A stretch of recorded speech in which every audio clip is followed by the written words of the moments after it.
We have updated fails to deliver data. So this is the NIO stock chart on screen, but hang on, we're going to come back to this. I want to show you what Fintel is showing. And this is Monday, September 16th, 2024. We're about 1 hour into the market open. And when I saw that Fintel's data only goes through August 14th, but the data, which admittedly I do pay for, that's why I don't link it in the description. This goes through ChartExchange, has the data through August 29th. I wanted to get this shared in a video so people can have this increased awareness of where we're at. This is the one that stands out to me. Almost 2 million shares that couldn't be located on a day. That was August 26th, when there was only about 26 million, not quite 26 million shares traded. So relatively speaking, that's a lot of shares that apparently couldn't be located if those days correlate perfectly.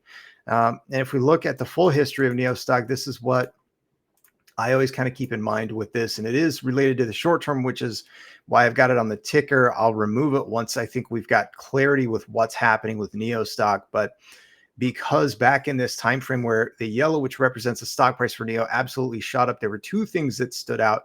Looking back, I kind of picked up on this, and that's why I wanted to kind of continue to cover it here on the channel. We had the drop off of the fails to deliver represented by the white lines, and maybe that's a normal level. But what we've seen since then, with the stock price being pulled down over the last 3 years with these elevated and especially recently spiking FTD levels, I just wanted to have that awareness. But the reason I've got trade volume at the beginning is during this time frame where NIO stock ran, I remember seeing consistently high volume, trade volume on the daily side of things. You know, here's a random day, over 91 million shares traded. Here's another random day, over 280 million shares traded. How about down here? 174 million shares traded. So a lot more trade volume happening during this time frame where the stock price for NIO absolutely shot up and tore with, and in conjunction with, apparently there's a correlation between the fails to deliver dropping off and the NIO stock price running. At least that's what the chart seems to indicate. No financial advice. I've got it down on the ticker as well. I just try to share the data and research and continue nerding out as I say. My thought is this: if there is lower trade volume, it seems like maybe that's easier for predatory shorts, if there are some involved, or potentially naked shorts who are illicitly even perhaps trading against NIO stock. Then maybe we're not out of the woods yet with stock price action. I don't know. But for this week, there are two things I'm kind of keeping my eye on. First is the L60 Onvo. This is the first sub-brand that NIO is coming out with. It is the first time NIO is really targeting Tesla. And by the way, I'm still doing the sentiment and checking videos randomly. I've seen 5 of them now. Every single one of the 5 has said that this is a better vehicle than what Tesla has. I still think it's too early for me to close the door on this. I'm going to keep it open and keep looking, searching for more videos and folks covering things. The delivery should start anytime with the L60.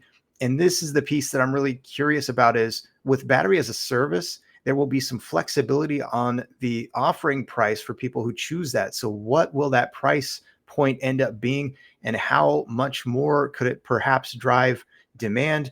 Also, is NIO going to surprise us and deliver more? They told us they're going to have a very slow ramp on deliveries with this Onvo L60. I'm hoping they surprise us, but I'm not going to count on it. The other thing this week is the Federal Reserve. What's going to happen with them, and will that affect the broader market? I don't know. But those are the things I'm watching. And here is your bonus. If you stuck around to this point and you have not seen this video, get over and check it out.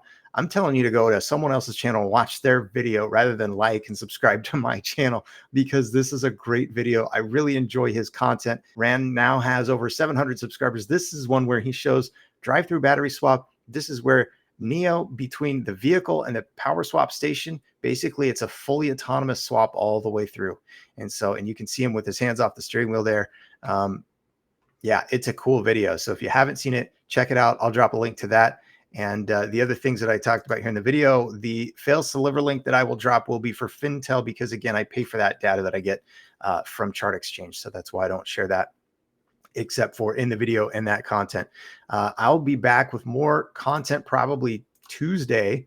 We should get some insurance registration numbers, and if there's some more data that I can compile, and get put together, I will get it out. How about finally our check on where we're at now? Just over 10 million shares traded on the day for NIO, just over an hour into the trade day.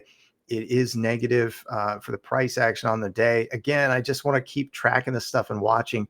short term, those three indicators, the trade volume, the FTDs, whenever we get them, it's always lag data and delayed data, but I'm glad I can offer it now, at least before Fintel updates theirs for the viewers to stay updated, maybe even more updated than most. So anyway, have a great day. I'll be back with insurance registration data and probably more content before you know it. So thanks. Have a great day. I'll see y'all again very soon.